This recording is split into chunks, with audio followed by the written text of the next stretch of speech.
ನೋಡಿ, ದಿನದಿಂದ ದಿನಕ್ಕೆ ಕುತೂಹಲ ಹುಟ್ಟಿಸ್ತಾ ಇದೆ ಈ ಒಂದು ಲಕ್ಕುಂಡಿ ಉತ್ಖನನ ಕಾರ್ಯ. ಅದರಲ್ಲೂ ಕೂಡ ಈ ಒಂದು ಐತಿಹಾಸಿಕ ಲಕ್ಕುಂಡಿ ಕಾರ್ಯದಲ್ಲಿ ಇವತ್ತೇನಾಯ್ತು, ಈಗಾಗಲೇ ಕಳೆದ 4 ದಿನಗಳಿಂದ ಅಥವಾ ಬಹುಶಃ ಇವತ್ತು 5ನೇ ದಿನ ಇರಬಹುದು, 5ನೇ ದಿನ ಬಹುಶಃ ಇವತ್ತಿರಬಹುದು ಈ ಒಂದು ಉತ್ಖನನ ಕಾರ್ಯ ನಡೀತಾ ಇದೆ.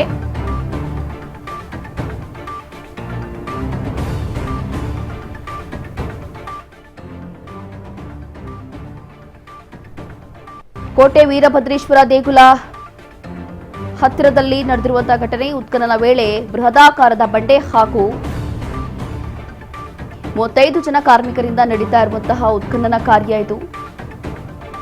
ದಿನದಿಂದ ದಿನಕ್ಕೆ ಕುತೂಹಲ ಕೆರಳಿಸ್ತಾ ಇದೆ ಲಕ್ಕುಂಡಿ ಉತ್ಖನನ ಕಾರ್ಯ. ಐತಿಹಾಸಿಕ ಲಕ್ಕುಂಡಿಯ ಉತ್ಖನನ ವೇಳೆ ಮೂಳೆಗಳು ಪತ್ತೆಯಾಗಿದೆ. ಕೋಟೆ ವೀರಭದ್ರೇಶ್ವರ ದೇಗುಲ ಅಂಗಳದಲ್ಲಿ ಉತ್ಖನನ ಕಾರ್ಯ ನಡೀತಾ ಇದೆ. ಉತ್ಖನನ ವೇಳೆ ಬೃಹದಾಕಾರದ ಬಂಡೆ ಹಾಗೂ ಮೂಳೆಗಳು ಪತ್ತೆಯಾಗಿದೆಯಂತೆ. ಹಾಗಾದ್ರೆ ಈ ಒಂದು ಉತ್ಖನನ ಕಾರ್ಯಕ್ಕೂ ಅಥವಾ ಈ ಒಂದು ಮೂಳೆಗಳಿಗೂ ಏನ್ ಸಂಬಂಧ ಇರ್ಬೋದು, ಆ ಮೂಳೆಗಳು ಯಾರ ಮೂಳೆಗಳಿರ್ಬೋದು ಅನ್ನುವಂಥ ಬಹಳಷ್ಟು ಪ್ರಶ್ನೆಗಳು ಹುಟ್ಟುತ್ತೆ. ನೋಡಿ, ಇದು ಪ್ರಾಣಿ ಪಕ್ಷಿಗಳ ಮೂಳೆನಾ ಅಥವಾ ಮನುಷ್ಯರ ಮೂಳೆನಾ ಅಥವಾ ಮತ್ತೊಂದ ಅನ್ನುವಂಥದ್ದು ಬಹಳ ಪ್ರಶ್ನೆ ಹುಟ್ಟುತ್ತಾ ಇದೆ. ಹಾಗಾಗಿ ಕೋಟೆ ವೀರಭದ್ರೇಶ್ವರ ದೇಗುಲ ಅಂಗಳದಲ್ಲಿ ಉತ್ಖನನ ಕಾರ್ಯದ ಸಂದರ್ಭದಲ್ಲಿ ಬೃಹದಾಕಾರದ ಬಂಡೆ ಹಾಗೂ ಮೂಳೆಗಳು ಪತ್ತೆಯಾಗಿದೆ ಅನ್ನೋ ಮಾಹಿತಿ ಇದೆ. 35 ಜನ ಕಾರ್ಮಿಕರು ಈ ಒಂದು ಉತ್ಖನನ ಕಾರ್ಯ ನಡೆಸ್ತಾ ಇದ್ದಾರೆ.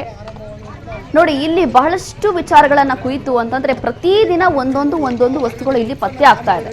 ಎಲ್ಲಿ ಈ ಒಂದು ಗದಗದ ಲಕ್ಕುಂಡಿ ಗ್ರಾಮದಲ್ಲಿ ಪ್ರತಿದಿನ ಏನಾದ್ರೂ ಒಂದು ವಿಶೇಷವಾಗಿ ಸಿಗ್ತಾನೆ ಇದೆ.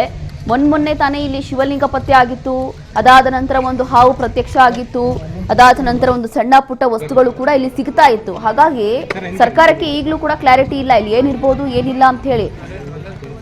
ಹಾಗಾಗಿ ಜಿಲ್ಲಾಡಳಿತ ಇದೀಗ ಒಂದು ಕಾರ್ಯಕ್ಕೆ ಮುಂದಾಗಿದೆ. ಅದು ಏನೇ ಇರಲಿ ಕ್ಲಾರಿಟಿ ಸಿಗಬೇಕು.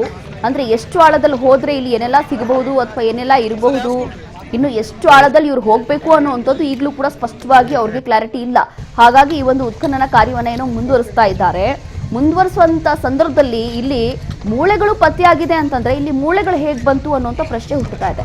ಬಹುಶಃ ಯಾರೋ ಸಹಜ ಸಾವಾಗಿ ಆ ಒಂದು ಮೃತದೇಹವನ್ನ ಅಲ್ಲಿ ಹೂತಿರಬಹುದು ಅಥವಾ ಬೇರೆ ಏನೋ ಆಗಿರ್ಬೋದು, ಅಥವಾ ಅದು ಮನುಷ್ಯರ ಮೂಳೆನೇ ಇಲ್ಲದೆ ಇರ್ಬೋದು, ಯಾವುದೋ ಪ್ರಾಣಿ ಪಕ್ಷಿ ಮೂಳೆನೂ ಇರಬಹುದು, ಹೇಳಕ್ಕಾಗೋದಿಲ್ಲ.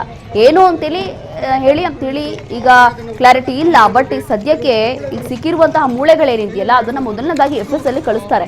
FSL ಹೋದ ನಂತರ ಎಲ್ಲವೂ ಕೂಡ ಗೊತ್ತಾಗುತ್ತೆ ಇದು ಯಾರ ಮೂಳೆ ಹೇಗೆ ಅಂತ ಹೇಳಿ.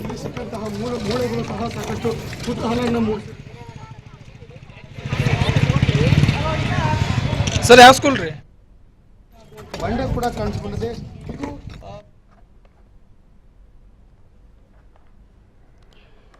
ನೋಡಿ, ಈ ಒಂದು ಗದಗ ಲಕ್ಕುಂಡಿಯಲ್ಲಿ ಈಗಾಗಲೇ ಬೃಹದಾಕಾರದ ಬಂಡೆ ಹಾಗೂ ಮೂಳೆಗಳು ಪತ್ತೆಯಾಗಿದೆ ಅನ್ನೋ ಮಾಹಿತಿ ಇದೆ. ಸದ್ಯಕ್ಕೆ ಸಿಕ್ಕಿರುವಂತಹ ಮೂಳೆಗಳನ್ನ ವಿಶೇಷವಾಗಿ FSLಗೆ ಕಳಿಸಲಾಗುತ್ತೆ. FSL ರಿಪೋರ್ಟ್ ಬಂದ ನಂತರ ಮೂಳೆ ಯಾರ್ದು ಅನ್ನೋಂಥದ್ದು ಗೊತ್ತಾಗುತ್ತೆ.